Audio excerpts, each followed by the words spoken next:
Good evening and welcome to another episode of the San Antonio Soccer Roundtable. We've got another special guest with us this evening that we want to talk about. Obviously an exciting San Antonio FC match this past weekend.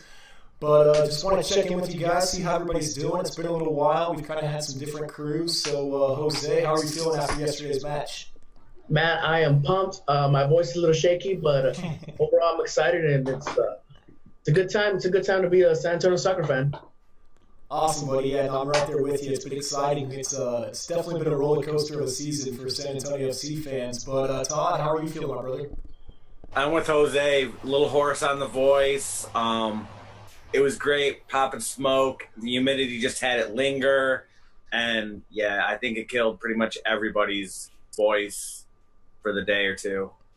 Yeah, well, it always takes a couple days to recover. I unfortunately had to leave a little bit early, brought Delaney with me because she was really excited to go to the game, and obviously, Jose, you're aware she wasn't feeling very well, so I got to watch the first half on my phone in the car on the way back home from Toyota Field, and then catch the second half here at the house. But without further ado, we bring you Mason Rankin from UTSA. I first met you last season when you just had your club team there. Now you guys have a team as well playing in the UPSL.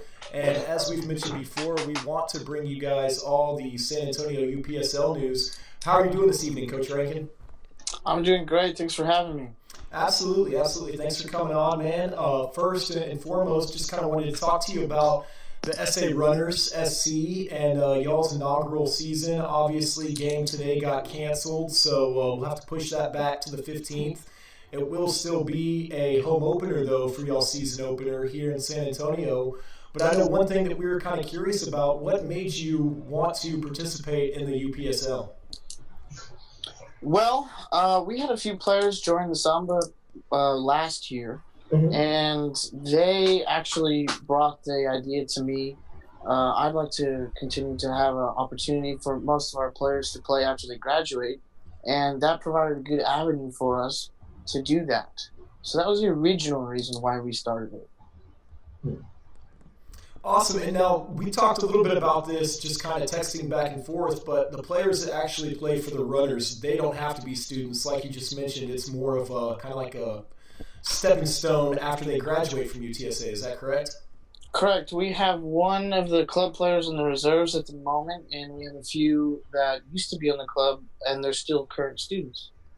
So what was it like trying to get that roster together and everything for you? Because you guys have 3 teams basically that you're trying to run there at UTSA now. Is that correct? That is correct. It's very busy.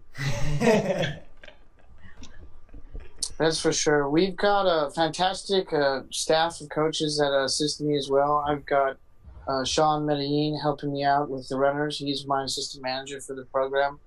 We've got Marcelo Huerta, and then for the school team and the UPSL, I have Caleb Jenkins as my goalkeeper director, and Stuart Close is one of our assistant coaches for both teams as well. He's a new addition this year that we picked up. He used to play for California State Northridge for CSUN, and he was a Dynamo player as well for a while, and then he ended up transferring over here. And contacted us saying he wanted to be involved, and we picked him up from there.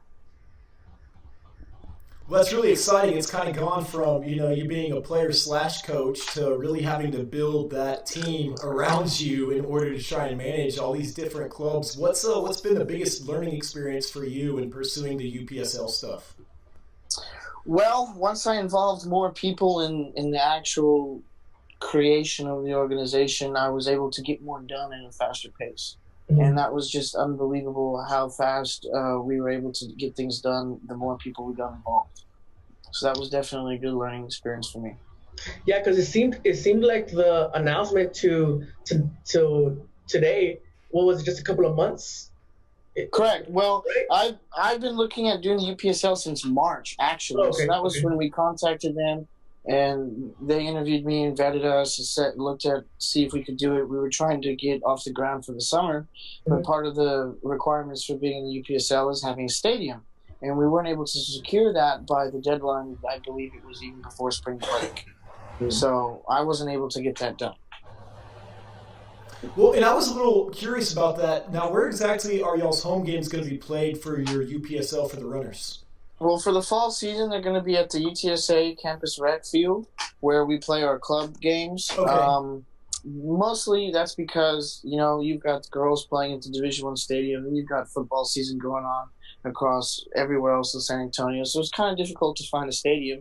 And then our main goal would hopefully be playing in the girls' Division I stadium. At the moment, we don't have that set in stone yet, and we'll be working towards that later on this semester.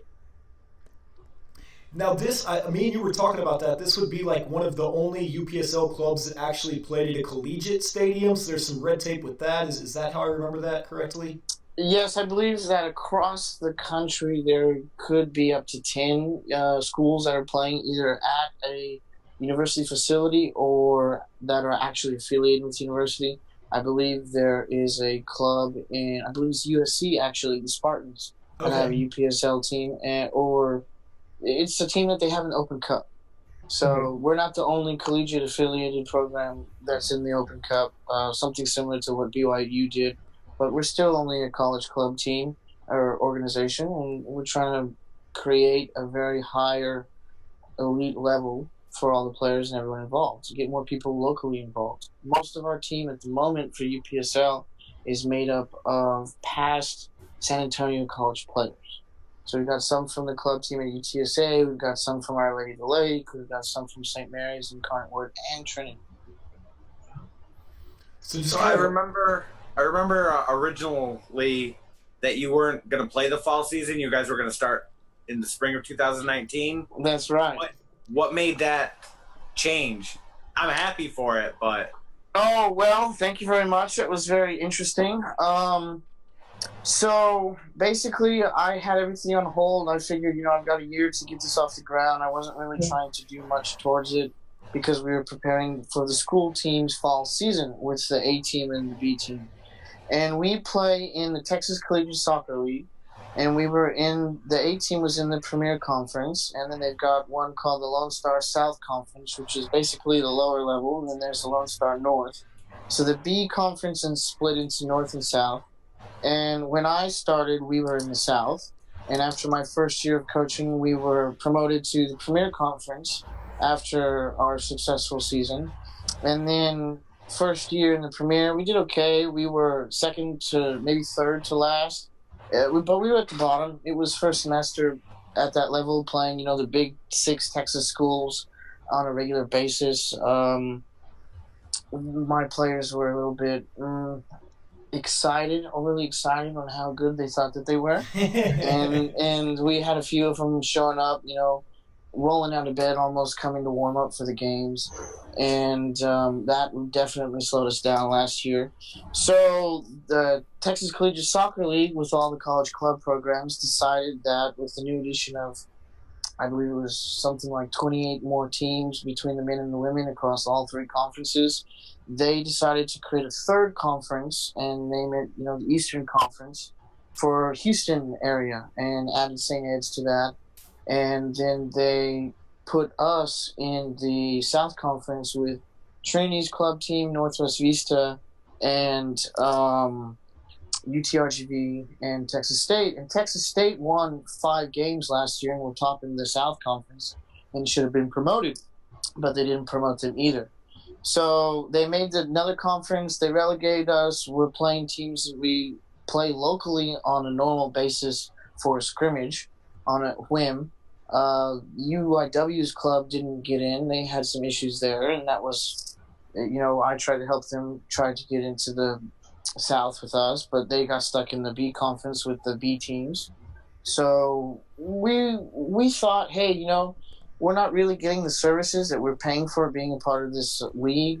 We just entered a second team in the developmental conference and found out it wasn't exactly what we thought it was. And we're not getting out of it what we'd like. In order to make it even for everybody, we went from playing, I believe it was like 8 conference games to... they cut the amount of conference games that we had scheduled for this upcoming year. So we're not even getting the same amount of games scheduled that we used to be. And in my opinion, 8 games when you have other colleges playing 20 is not good enough. If we want to go take our program to win nationals, then we need to be playing almost 2 games every weekend. So that's what I did last year with both teams. We played 2 games every weekend, and we went from the previous year was 28 games throughout the whole year to 56 games last year between the fall and the spring for both teams total. And the players wanted more out of it, and some of them suggested, well, why don't we just play UPSL this season? And I looked into that to see if we could get a stadium. We weren't able to get a stadium in time. And the league was like, hey, we have a few other teams entering. It'd be really cool if you guys entered, and we would be able to do this by creating the Heart division. And so temporarily, we're allowed to be on the club fields for this fall to see how it goes. That's awesome. And I was just going to say, speaking of Open Cup, that was kind of exciting to see that you guys are going to participate in that. I thought that you had to be in the UPSL for 1 full season before you could participate in the U.S. Open Cup. Could you tell me a little bit more about that application process and how that worked? Sure. So, in order to be eligible for the Open Cup, you have to be affiliated with U.S. Soccer. I believe that's what the rules said, in some way, shape, or form, through the league that you participate in. And I registered the runners as UPSL. We weren't in the UPSL already, but I registered them with Open Cup using the school team, which is originally what we were going for. And I contacted some people at the office and asked them a few questions about it to make sure it was okay before I submitted the fee for the Open Cup. And there weren't any issues. They said go double check a few things. I did. I got that information figured out, and all I did was send the application and pay the fee.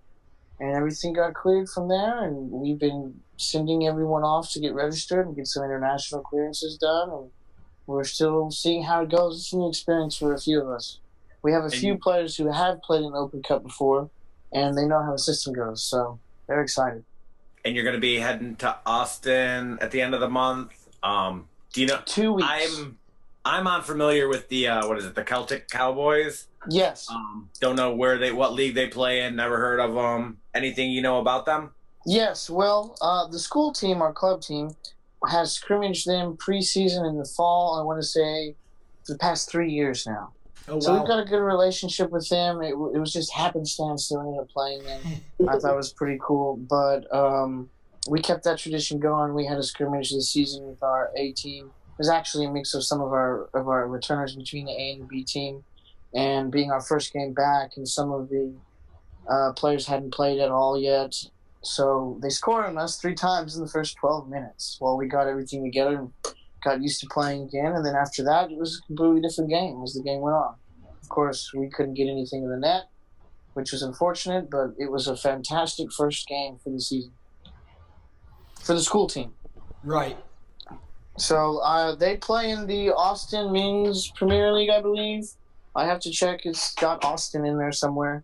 And they've been there for a while. And I don't exactly remember how we came in contact with them. But somewhere along the line, they asked for... We were in touch and connected and got a scrimmage going. We have kept that going for about 3 years now. One thing I was going to go into it just like a friendly. Yeah. Yes.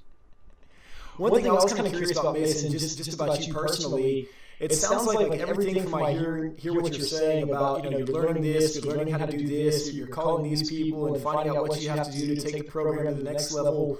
What's made you so passionate about trying to develop that men's program there at UTSA? Because you've got above board when it comes to, trying to promote this program. Yeah, I just graduated with a master's in business, and I should be looking for a job, and I'm still doing this, and it's all unpaid at the moment. But so I've grown up in soccer. I've played soccer myself for about 20 years. I grew up around the club. My father was very involved in the local club, the McAllen Border Bandits, at home when I was younger, before I was born, and I went through the McAllen Youth Soccer Association system and played on the Border Bandits, and then it became Dynamo Academy, South Texas Academy, and played there and played in high school, and tried to go play at college, and I played at Shriner for 2 seasons, and and I ended up at UTSA. And I noticed throughout the entire process, there were a lot of players that got a raw deal, and a lot of players who got overlooked for many different reasons. I know my biggest issue was I was trying to go play for SMU, and everybody wanted to go play for SMU because it's one of the only 2 Division I teams at the time. And all the kids that they're signing at the time were like national team players, or their father was an ex-national team player. So it was kind of difficult for me, being born and raised in the Valley, kind of outside of the soccer system down there on the border, to be able to get my foot in the door. I went to the Dynamo camps. I went to many different college soccer camps all over the country every summer since I was a kid, and I did ODP as well. So I've made a lot of connections through that. I love the game. I cannot imagine my life without it. Going through the whole club system, I've seen so many kids quit and then come back and say, wow, I should have stayed with soccer. You're so lucky that you did that. Don't ever quit. And it's just difficult for them to get back involved. So when I came over here and I transferred to UTSA, and the club program was a pretty good program, and I ended up getting involved as a coach because that position was needed. And that was basically so that I could continue to have a team to play on. And, we had other opportunities. I wanted to basically raise the level of the club and who we were playing and the type of players that we were developing. And, I have a firm belief that if you have the ability to do something, you have the responsibility to do something. Mm. So if me being one of the few past collegiate soccer players coming over, I had a knowledge, I had, experience. I've played soccer at the club, academy, high school level, ODP level. So I've been around more so than the players that were on the school team.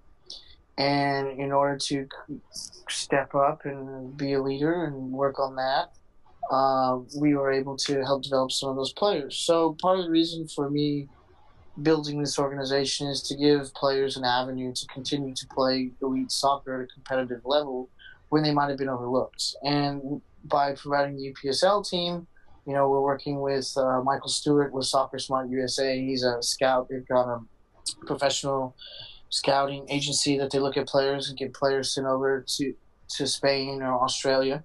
And we're trying to create the UPSL team so that we can scrimmage San Antonio FC in the reserves and get those players looked at as well. Maybe some players that got injured in college and they weren't able to get seen or looked at, and now they're barely being able to play again. So, we'd like to give everybody an opportunity to get to the next level, give everybody an opportunity to play soccer.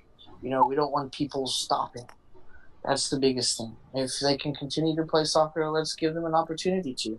I think that especially after the Corinthians went away and before Samba showed up, there was definitely a huge void left in San Antonio for this age group of players. And, eventually this is a nice experiment to see what we can do and how successful it is, how many people we can get involved, and maybe even potentially bring in a PDL team in the future.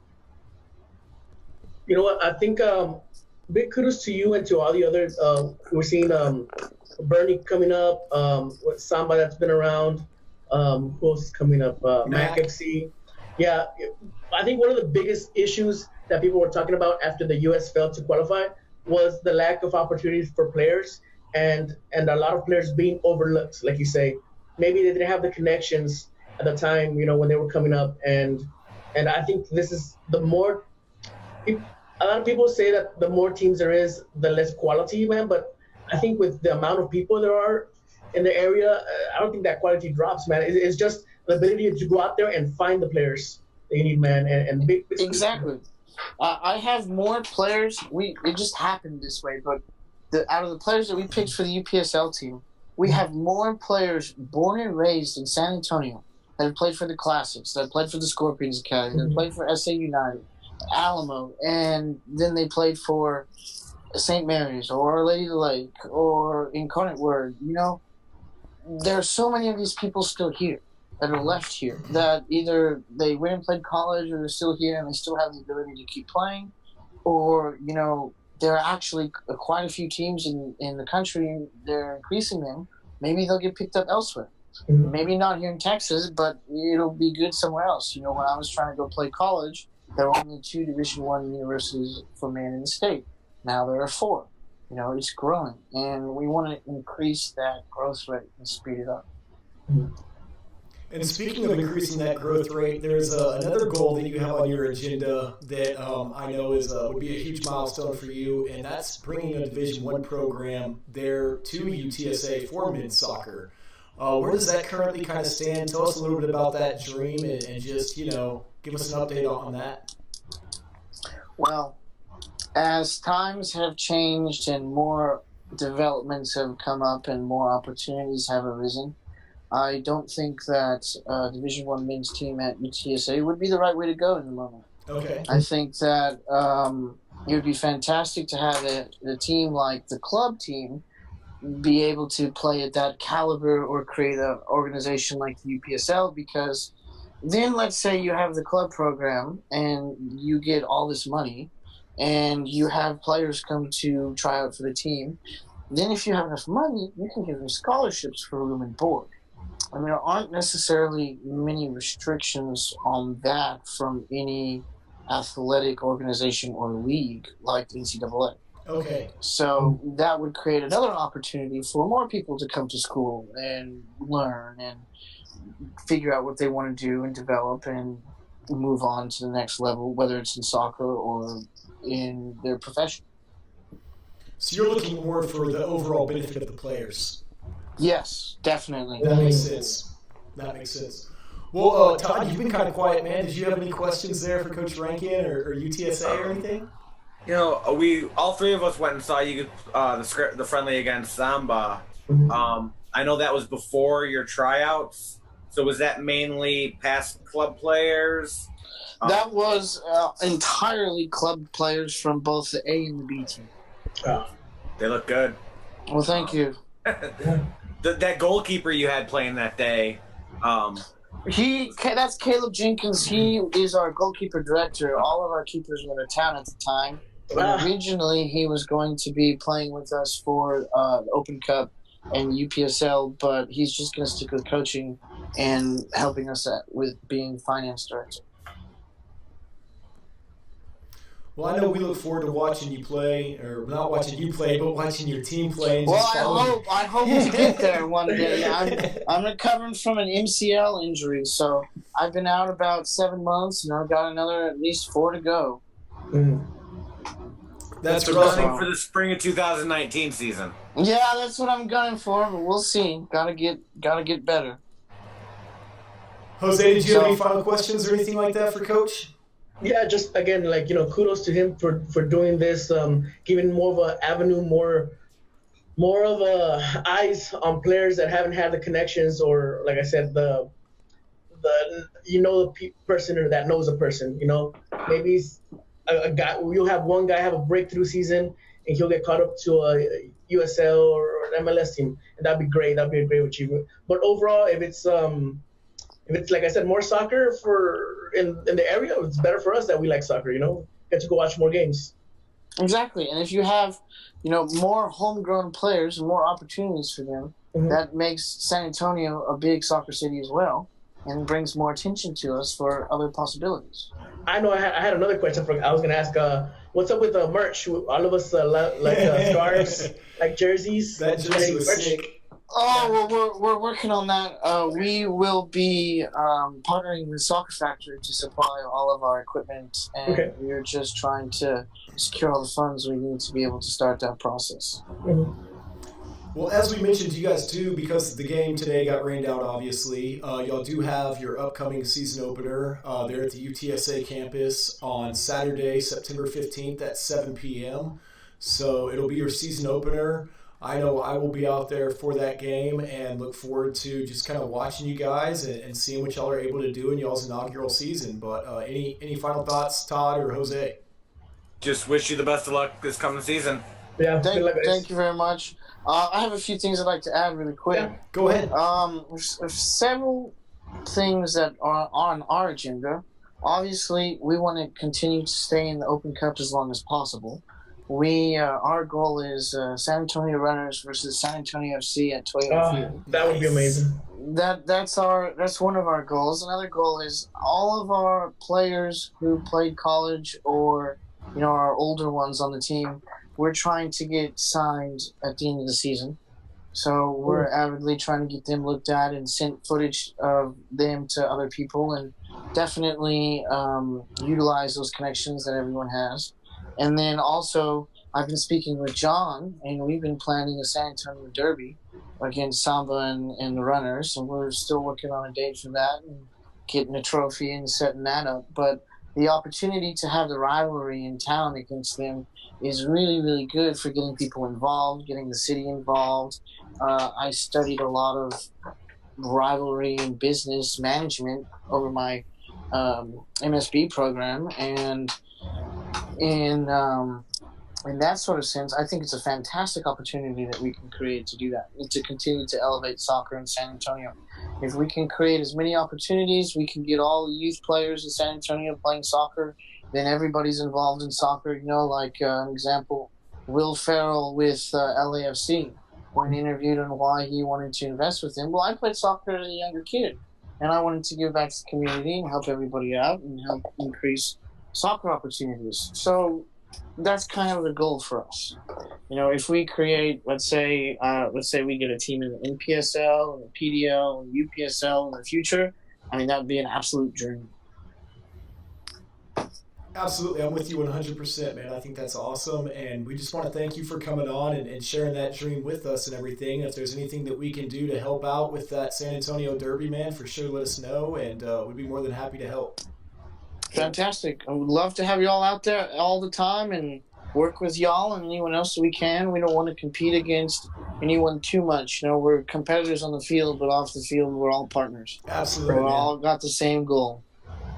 Absolutely. Yep. No, all supporters of the beautiful game. So again, Coach Rankin, thank you for coming on with us and everything, and we look forward to watching you guys this season.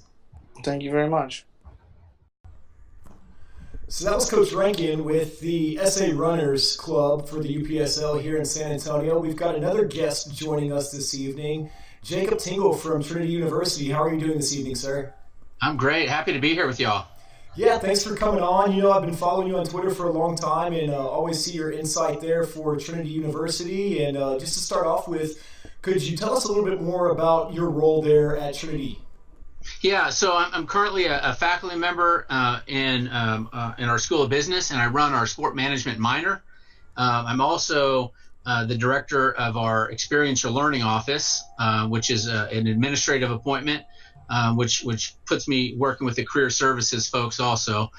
So I get to kind of see students in the classroom and then help them try to get off campus and engage out in the community through volunteerism and internships and that kind of thing. I'm also a Trinity alum, so I'm kind of a honk for all things Trinity athletics. My wife would say I probably spend far too much time taking the boys, my little kids, to Trinity baseball or volleyball or softball or of course soccer. So, but I'm also currently as of June the the faculty athletics representative for the NCAA. Every college, every university has we call it a FAR, an FAR. So I have that role, which helps me again try to help students balance what they're doing in the classroom, on the pitch, on the courts, and then maybe hopefully what they might be able to do post graduation. Awesome. Well, I know we're happy to have you on just to talk a little bit about Trinity Soccer. They're having a great year as they always do. The target's on their back, it seems like, every season. And I know Todd's a big fan of the NCAA and probably has some questions about some NCAA rules and regulations for you this evening. It's soccer. I don't know if anyone actually understands all the rules. But, if anyone from San Antonio is not familiar with Trinity, they are basically a D3 soccer powerhouse. Conference champions last year. Unfortunately, they got knocked out in the second round of the tournament to a team they had already beaten twice previously in Mary Hardin. But, we at least know the name in San Antonio from Cardone. Yeah. But, every year consistently they're up there in the rankings. I think they're preseason 17 this year, which is kind of crap since the team right above them got beat by them twice. But hey, we're not going to talk about how they come up with their rankings. I mean, I was just I knew some of this stuff, but I was just looking at it just to make sure I had the numbers right. 16 consecutive trips to the postseason tournament, which puts them the longest streak among D3, among D3 schools. 21 playoff appearances out of the last 22 years, 20 conference championships out of the last 23 years. So it's just, if you're a soccer fan and want to come watch some outstanding soccer, and you don't want to pay for it, come down to McGinley Field on Fridays or Sundays, and the only time that the ticket costs any money is when we're in the postseason, and even then it's a family of four gets in for less than 25. So, but it really is it's outstanding soccer, and one of the things that I think a lot of folks you wouldn't know necessarily unless you come to a game and listen to pregame. Paul has done such an exceedingly good job of recruiting guys from all over. That first match versus Rutgers Newark, number 17-19, right? First game of the season. I just love that Paul doesn't schedule any cupcakes. But you listen to their roster, Joe Smith from New Jersey, Joe, whatever from New Jersey, and there was like one guy not from New Jersey on their roster, and I think there were two guys from Texas on our roster, and on the starting 11, and 3 or 4 from other countries, and so that's what's the other thing that's fun is, you got all these guys coming with all this different styles of play and different kind of, it's just a cool mix when you get to know the guys well, but they play. My point of all that is they play really good soccer. Undefeated so far this season, so. Yeah, well, right, that's true, right, yeah. Tells you the level of play that they take on the pitch. Yeah. Well, and to your point, I know I graduated in 2004, and even one of the guys that was in my graduating class up there from Dallas went down to Trinity to play soccer for D3. So, I mean, for a long time, they've been a good school to go play for when it comes to recruiting. Yeah. Well, and we're fortunate in some respects that I know it's SMU and I guess now Incarnate Word. I think those are the only 2 D1 schools in the state of Texas. So in terms of scholarship, schools the folks that Paul kind of cross recruits against are Davidson and Furman and some of those schools that are like us academically, but on geographically diverse. And so, let's not kid ourselves. That doesn't hurt. When you're going to recruit in Dallas or Houston or some of those folks and you don't have the UTs or the U of H's or those places, right? Throwing potential scholarship stuff at them. With that said, you got a lot of guys turning down full rides, at other places to come, which again, I mean, to Todd's point, I think it speaks to the quality of what they know they're going to get a quality experience, but also a quality education. And it always feels good to win. But winning doesn't hurt, right? That's right. Yeah.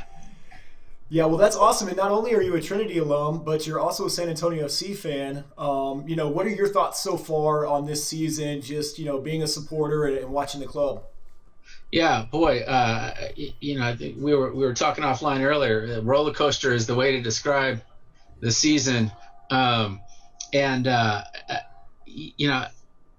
want to be optimistic and say I feel like they turned a corner with those last 2 in particular. I mean, what big games those were, and listening to y'all on the last pod, and I can't remember who it was, but mentioned like what SAFC team's going to show up, and if that team that showed up against Real and Phoenix shows up every night, no one can beat them, and so that's what's both fun and frustrating because you kind of never know, but the additions of Lance and is it Moises in the back from SC Fernandez. Oh man, I mean, his first touch on Saturday, it was like, this is a different class. You could just see. I mean, the first time he touched the ball, I'm like, okay. And I can't remember. It was a play down the right side, and he made he dispossessed whoever their little striker was, and I was just like, I don't think we would have done that last week. So that also buoys the spirits in terms of, you're winning games at the right time of the year. For me, you look at the schedule, and if you don't win those last 3 at home, you don't deserve to go to the playoffs. If you don't, I know we drew with Tulsa, but if you don't get some points at Tulsa, I think there are a lot of points on the board. And then what is it? The Swope and St. Louis are on the road, right? Right. Right. They're right there, right? It's for me as a sports fan, you got to beat the teams that you're supposed to beat. And I'm not saying they're supposed to beat Swope or St. Louis, but you're ahead of them in the schedule. I mean, they're right around you, right? And I just think that I look at the last 6, and it's set up pretty nice. And I look at St. Louis's last 6, and they've still got all those beasts out in the West. that gauntlet we've just run. Right. And I certainly like where we are. But I'd love to know what you guys think. I mean, because it's do we beat the teams we're supposed to beat, or We haven't this year. We drew against LA the first time. We drew against RGV the first time. The next 6 are all winnable games, though, and it's a great way to end it as long as the team shows up. Yeah, that's exactly it. Yeah, go ahead, Jose. Yeah, it's gonna be as long as Lance Lang shows up. We'll win.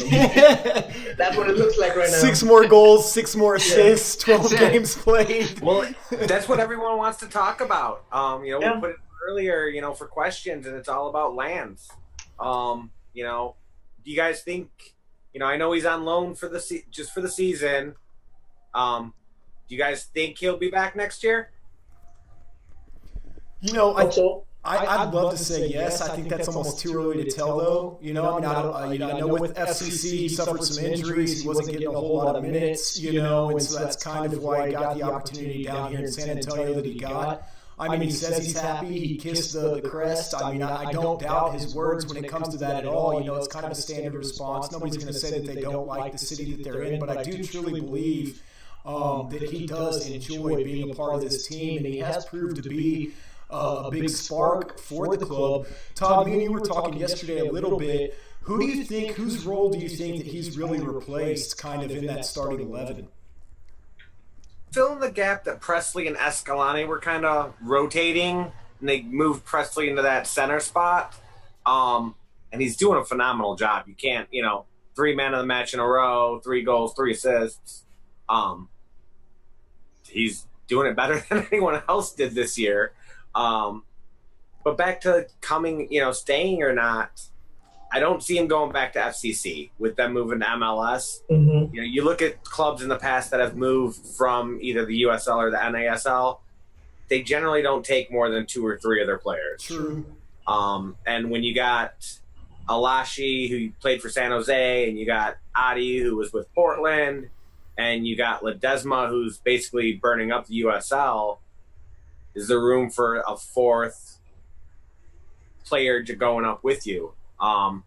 But then again, if he continues the streak he's on and ends the season, 9 goals, 9 assists. Yeah. That's a great point, because they're making that transition. And like you mentioned, they really don't typically take a whole lot of roster spots with them. Let's go ahead and show that goal real quick. Let's start with Sip's goal on that Lance Lang cross, and just show that real quickly to the audience. Perfect cross.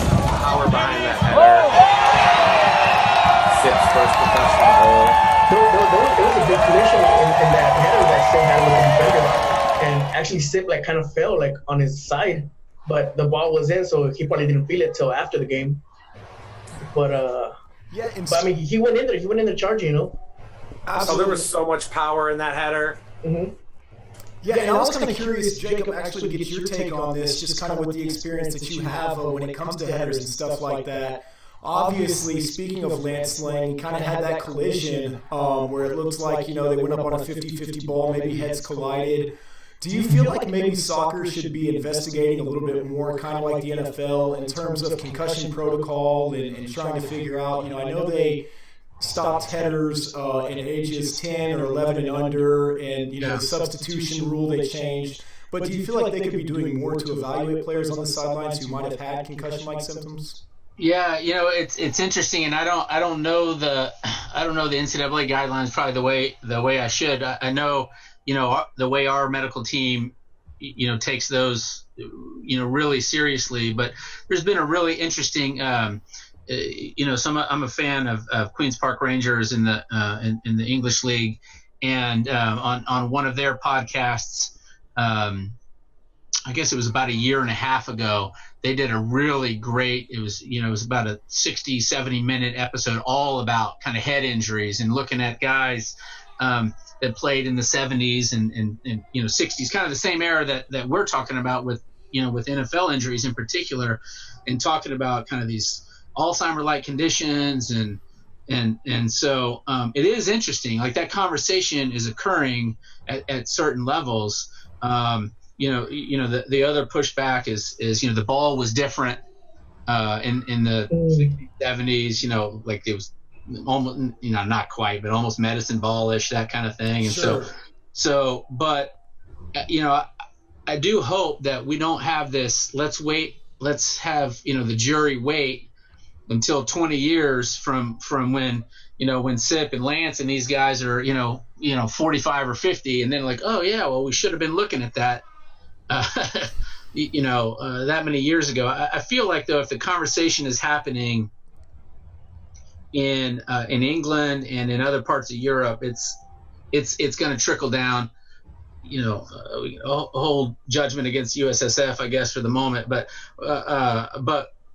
it's going to trickle down and kind of spread out, I think. And I just think soccer would be silly to not take a serious look and think about what is going on with those, and does there need to be? I was shocked that Lance didn't come out of the game. I guess he did a 4 or 5 minutes later, right? But when it wasn't much, yeah. But he was down for that treatment for a good 3 or 4 minutes, and I was shocked that he wasn't just immediately removed. And if that had been in a football game, mm-hmm. I mean, he would have been out, and they would have been doing some testing, and again, I don't know how all of that works, but surely someone's thinking about that conversation at the highest levels of USA Soccer. I would hope. You would hope. You see at least head on head almost every single match where they're down on the ground for an extended period of time. Yeah. So you would hope hope that they're having the conversation, they're looking at it. Soccer rules just make it difficult with only 3 subs, though.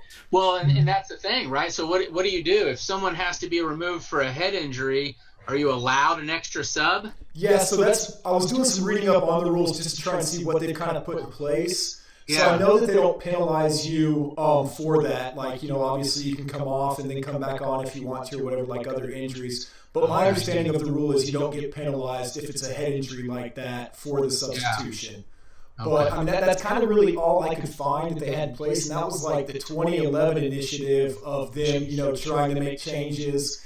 But as far as like actually how you examine the player on the sideline and stuff like that, and what type of tests they have to undergo, I couldn't find really any information on any type of procedure. Not saying it's not out there, but just in the reading that I did, and that's why I wasn't sure what your take on that was. But yeah, it's definitely a conversation worth having. And we've seen it more recently with McCarthy. Mm-hmm. He's been suffering that for a while, and this last couple, what game was it? RGV? Yeah, 2 games ago. RGV went out. Yeah. So I mean. Yeah, those big physical players. Yeah, him and Chirpak wear that special helmet. Yeah. Yeah. For sure. Well, let's go ahead and dive into the match versus Phoenix Rising. Obviously, we showed that first goal that Sip had, which it was great to come back, after being down 1-0 in the 15th minute. And Sip had to feel good about that, considering the fact that he was kind of the defender marking. What was his name that scored the goal for Phoenix Rising? Chris Cortez. Cortez, yes. So, for him to come back and get that one on the corner and Lance with just a beautiful cross and kind of gave the spark, I feel like, that San Antonio FC needed. And what a different team that we saw in this match versus the team that we saw there in Phoenix. But, Jose, what were your takeaways kind of, man, just from the game? You know what? The big ones that I've seen so far is that going back to the RGV game, we went down also, and they came right back. They showed character. They showed a fight in them. I don't remember if in Real Monarchs were we down first. I'm not too sure. No, right? Okay. But in other games before, we have been down, and they just don't show it. Against Phoenix in Phoenix, they didn't show that fight.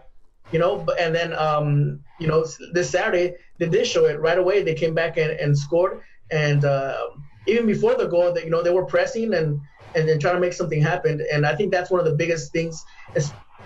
I don't want to say that it's all mainly due to Lance, but he's a big part of it. His attitude, as far as okay, we're down, let's keep pushing, guys. Don't put your head down. Keep fighting. So I think that's a big change. Yeah, that's a big change that I've seen in the team in this last 4 games so far. So do we need to give Coach Powell a little bit of credit then? Do you feel like Coach Powell does make good decisions when it comes to these kind of mid-year, end-of-year acquisitions that we continue to see it seems like every season? Well, Guzman, Gordon will end of last year, turned out to be pretty good. Guzman's now the number 1 goal scorer in San Antonio history. Tiopek for the first year? Tiopek was a good signing? I mean, not Tiopek. I'm sorry. Frank the Tank. Oh, Frank Tank, yeah. Towards the end. Frank Tank. So, I just feel like you got to at least give Coach Powell credit on that. He has an eye for just bringing in talent at the right times, it seems like, and kind of exactly what we need in terms of, trying to make a run and turn the thing around. You mentioned the new leading goal scorer for San Antonio FC. Replacing Billy Forbes was the old one still, right? Castillo. Rafa. Castillo, that's right. Yeah, that's right. He had 10. Let's take a look at that goal. The second goal for San Antonio FC. And I get out the trusty calculator. That's 4.6 per match. It's Guzman! Guzman! 2-1! San Antonio FC! Number 8, and a historic one forever. His 12th in USL regulars. You're right, and we hadn't seen too many goals like that for San Antonio FC when it comes to pressing like that and getting that ball. What was your impression after those first 2 goals, Jacob? You finally start to get excited? Yeah, man, I'd say you had to feel really good about the way they were playing too, and that's. I feel like the last couple of games, that's been a little bit of the difference. There's been a little bit higher press on, kind of starting the defense in their third, as opposed to waiting until it gets across the midfield line. And I know that I just feel like, and maybe it's me remembering wrong, but those 4 straight losses, I just feel like they were letting the teams get so deep and not starting to press from that top 4 or top 3, and that's I remember that about the Seth play in particular, and during that previous 4-game win streak, I know Ethan had done that 2 or 3 times too, and so I don't know what to attribute that to, right? Why the lull in the middle, but when they start the pressure up top, they're tough to. They're tough to beat, because then it lets their midfielders do what they're supposed to do. And I tell you, I just, especially kind of where I sit in the first half, I get the joy of seeing Cochran. I mean, I don't know what you call him, Greyhound or whatever he is, but he is playing a different kind of ball with Lance. Okay. Right. I think Lance's skill and speed matches Cochran's speed that I don't think was there before. And there was a couple of miscommunications, a couple of, heavy touches or bad played balls. But man, I think that left side now, that's something pretty formidable. When you got Cochran with the ability to come up on the overlap and to have Lance, just, man, he serves it in precision style. And I'm glad you mentioned Seth, because I don't think he played much in that four game, I don't even know what we want to call it, like, Voldemort stretch or whatever, but but he makes a big, and I had forgotten how big he is. He's a big boy, yeah. He's a big dude. He looks like he's a defender, right? Yeah, he looks like Big Mac out there. But he's been, I know we were kind of critical earlier in the season when he was back in defense, but it's not his normal position. Right. But he was, in defense last week against the Monarchs, and he looked really good. And they moved into the midfield this week, and he looked really good. So, the season wore on, and he's more grown into that role that he's being given. Yeah. Mm-hmm. Didn't like in the one match that they started him at forward, though. So yeah, and like going back to Presley playing in the middle with his speed and his technical ability to take on one-on-one. That showed it in that third goal when he was able to draw that penalty. He put up the pressure on that defender that made the mistake, and he was right there to capitalize and then draw the foul. Man, I think Presley's also been coming into his own in the center, because usually they've been playing him on the left wing. Yep. Yeah. But I think the center spot, maybe Powell's found something there. Yeah, no, and I agree, and that's we like to call Cochran Iron Man, because he's something special to watch for sure on both ends of the ball. And I kind of noticed that same thing that you're talking about with Lance Lang and Guzman. I mean, I think that they kind of have a special connection there as well, just in his ability to find him and feed him, and he knows right where he's going to be. It seems like even when they don't finish with a goal, it's like the chances are there and the opportunities are there with whoever he plays with. He's great at distributing the ball. Considering he's only been here for a few weeks, Lang has adapted to our system fairly quickly and seamlessly. The next couple of weeks, when Gordon's going to be back, so you're going to have that speed on the right with Gordon and King. You're going to have that speed on the left with Cochran and Lang. Presley's a quick kid. It should be a fun couple of weeks to watch. Yeah, I think Presley plays really smart. Jacob, obviously you're used to kind of watching some of those kids play at that age. Do you feel like the intelligence in some of these younger players is really important in order to be able to compete at that level? I continue to just be baffled when I see his birthday. He certainly doesn't play like, what is he, 19 or something? I don't know, he just turned 20 or whatever. But he does not. He plays beyond, certainly, well beyond somebody his age. Like, he's got that soccer IQ, and I think, I think Jose said it, man. When he moved him into that position, I think that allows some of his more natural abilities or his his better skill set to come out, because he's creative and he's fast, but he's intelligent, and I think he can make some of the nice the nice connecting passes from that spot that obviously you can't do out on a wing, and so it just, I think, to your point, Scott, about bringing Lance in, you've put other people in maybe their more natural positions, right? Where maybe they were, Seth and Press, and if you're Guzman and you don't like playing with a guy who can send it in as great as Lance is, you don't like soccer, I think, right?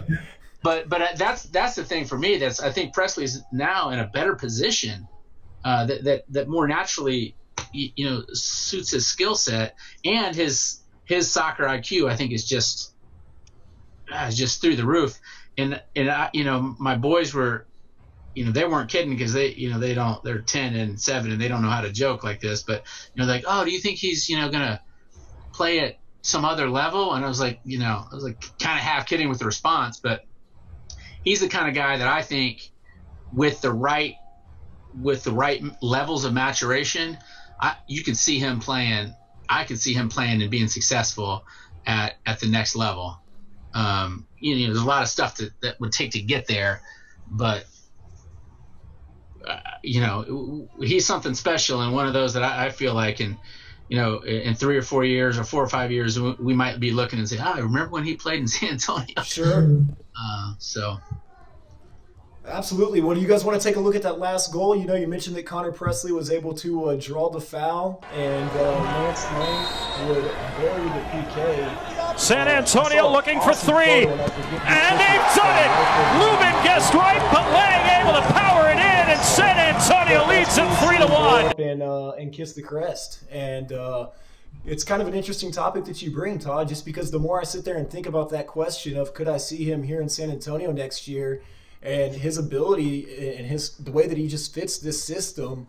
I mean, if this is the place that he wants to be, heck, I'll make him Skyline Chili or whatever the heck that stuff is called from up there in Cincinnati once a week, man, if he's willing to stay down here. But what are your guys' final thoughts on that? With him being on loan, the only way, like I said, I don't see, not that I don't think he's MLS caliber, but they're bringing Adi up when they go MLS. They're bringing Alashe up.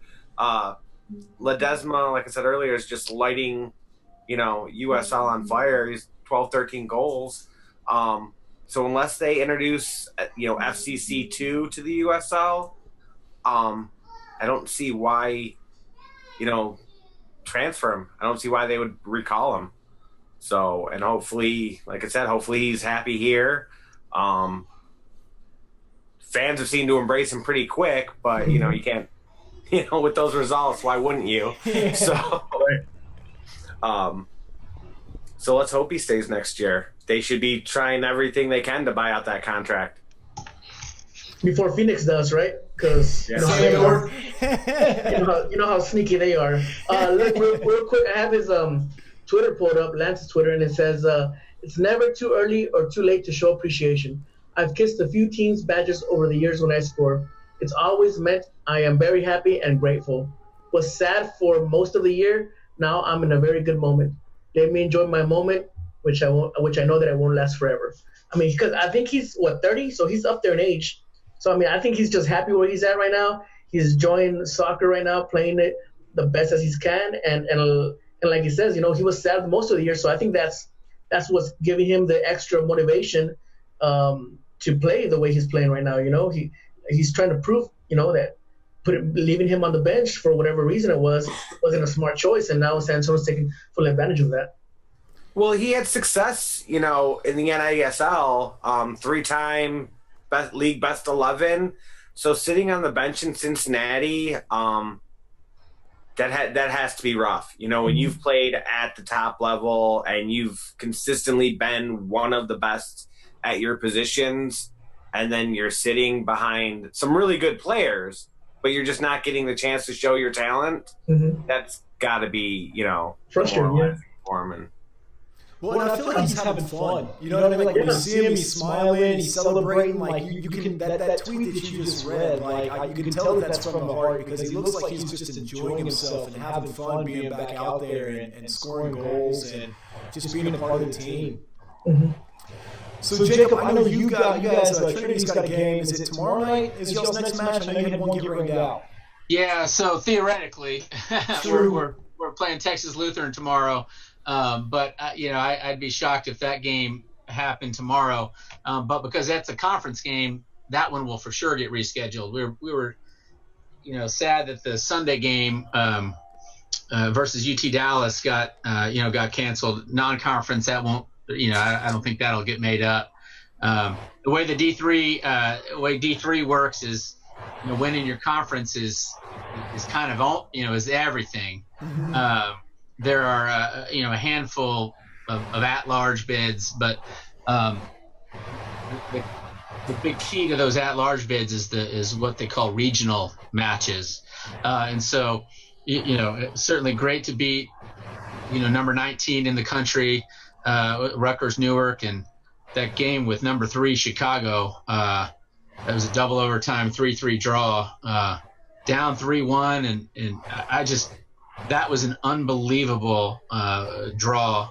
Again, kudos to McGinley for scheduling number 3 in the country. The second game out of the box. But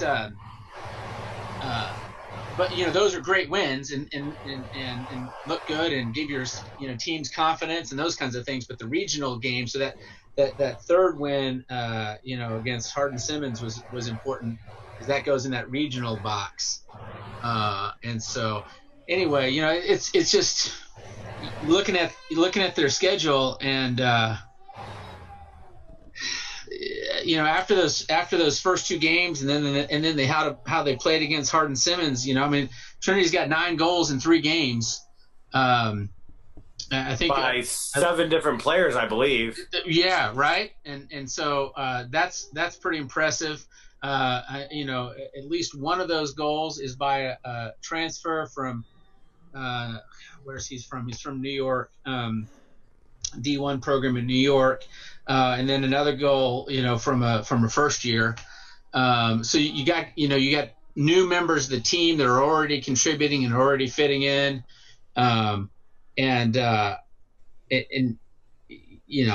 it's a long grind out of a season, but you sure feel like the 2 wins and the draw to start with give them some good energy going, going forward, thinking about, okay, well, are we looking at 17 consecutive trips to the postseason? And talking to Paul, the last time we were in the quarterfinals was 2015, which was not that long ago, right? 3 soccer seasons ago, but that means what? If my calculation is right, that means this year's seniors were first years. True. They're the only group that has experienced a deep, deep run. Mm-hmm. So it would be really nice to get that group to push back into the quarterfinals, or even further. Who knows what happens after that? But it's a talented group. It's the kid Quentin Vanderlei, sophomore from the Netherlands. Man, he is something else in that. He plays in that number 10 role, man, he's just a sophomore, and he's something something to watch. But all of them, and what did he? I'm trying to think of. I was trying to think. I think he graduated. I think it might be everybody in the back line. I could be wrong, but it was a bunch of them, and there's work to do. But the thing that I love about, and why it's easy to be a Trinity soccer fan, I guess, is it's almost like the reloading, as opposed to, I don't know that we've had a lot of rebuilding in the last 2 decades, and there have been years that have been better than others, and but there is something fun about going to the pitch knowing that more than likely you're going to be in the game at the end of it. And again, that Chicago game, we were down 3-1, number 3 team in the country, and to draw back a goal at the 69th, another one at the 75th, and just to similar to what we've seen in a couple of SAFC games, just that we're not gonna stop. You might beat us, but you will have left this pitch in a battle, and that's what's fun about watching these guys. Yeah, and I know I've been out there for some games last season and stuff like that. It really is a cool field. If you haven't been out there to watch a Trinity game, the way that they don't really have any bleachers, it's just kind of the structured, brickwork or whatever with the grass and stuff like that. Bring a lawn chair if you have issues or you can't sit on that kind of. There's no support, but it is a really neat pitch. So we'll be sure to come out there and check out some matches and stuff like that. Come support the Tigers. Yeah, that'd be great. It's a great organization. So they play these next 2 weekends, right? Friday, Saturday, and then next Friday and Saturday. Sunday, Friday and Sundays. Yeah, that's right. So the next 14th and the 16th are at home, And then it looks like the Friday the 21st is also at home. Although, that's right. 14th, 16th, 21st, and 23rd are all home matches, and those are all conference matches. You've got those last two bit. You got a couple of teams from Colorado. Colorado College on Friday the 21st at 7:00. That's a team that always or often gives us fits. High quality, a lot of speed, and so that could be a fun one if you want to see your first ever Trinity soccer game. Friday the 21st versus Colorado College at 7 could be a really fun one to come watch. And there's no SAFC games those weeks, so there's no excuse. Plus, they play on Friday and Sunday, so there's no excuse not to go out there and watch any games. Yeah, get your soccer weekend on, right? That's it, right? Man. Yeah, that Friday night, that sounds like a great one. So we'll definitely have to pencil that on the calendar. But, Gordino, did you have any last thoughts or anything like that you wanted to say before we wrap up this episode? These next couple of games for San Antonio FC are going to be make it or break it games because, we're like 6th, 7th, 8th, and 9th, something like that. They're all within like 5 points of each other. So it's very dramatic for the season. It's exciting. At the same time, it's very nerve-wracking. But it makes it fun, So continue to support the boys, support Trinity, support UPSL. There's a lot of soccer going around town, so if you like the sport, they've got plenty of choices to go out and watch soccer. That's for sure. And what about you, Todd? Any final words for this episode? We didn't talk about Samba this week, but congratulations to them. They started off the fall season with a 2-1 victory over the Armadillos, who have an ugly crest. Just it is. It's a bad crest. Is there a soccer ball? There is not a soccer ball, but it's still a horrible crest. A soccer ball actually might have made this crest better. So. But congratulations to Coach Rexrow and the team for starting off the season with that 2-1 victory. Absolutely, yeah, I did. I'm glad you brought that up because I did talk to Coach Rexrow, and we will be catching up with them. Unfortunately, for the rest of the month, they're on the road traveling for a lot of away games. They were unable to get Wheatley Heights for a field for this month, so they're going to have a bunch of away games, but then we'll have a bunch of home games. But he said that it was a hard-fought game. The Armadillos are new to the USL, but he said it was a great battle. He wanted to give a shout-out to them and their organization. He said that it was a well-fought game. And so just kudos again to Samba for winning that first match. And, they've got some tough matches up on the road there in Katy. They just signed some players from the Houston Dutch Lions. So we'll be sure to catch up with Samba and Coach Rexrow and their new signing and everything here the next couple weeks and update on that schedule. The one other thing is this Saturday is Beard versus Beans round 2. We've done some interviews and mentioned the organization a little bit, but it's two brothers who have a little bit of a rivalry to try and raise money for Alzheimer's. So it's their big bash at Burleson Yard Beer Garden, I believe, correct, Jose? Yes, I believe it starts at 7 p.m. Yes, and we'll be doing on Saturday. San Antonio FC watch party there. There's going to be raffles and everything else. So DJs out there, music. Yeah, I saw Main Event's going to be out there giving away stuff. So it's a really big event. If you don't have a place to watch the San Antonio FC game on Saturday, come on out to Burleson Yard Beer Garden. We'll probably do some kind of podcast or something like that out there as well, either before the game or after the game. But it should be a really good time for a really good cause. And Jacob, I just wanted to say thank you for coming on, man. It was so fun talking soccer with you. Tell all the coaches there at Trinity that we said hello, Coach Carty. Just nothing but respect for the organization, and can't wait to catch up with you guys soon. Yeah, I appreciate you having me on, and just love what you guys are doing to promote the sport in the city. Thanks, man. Absolutely, thank you. Well, this is the San Antonio Soccer Roundtable. We out.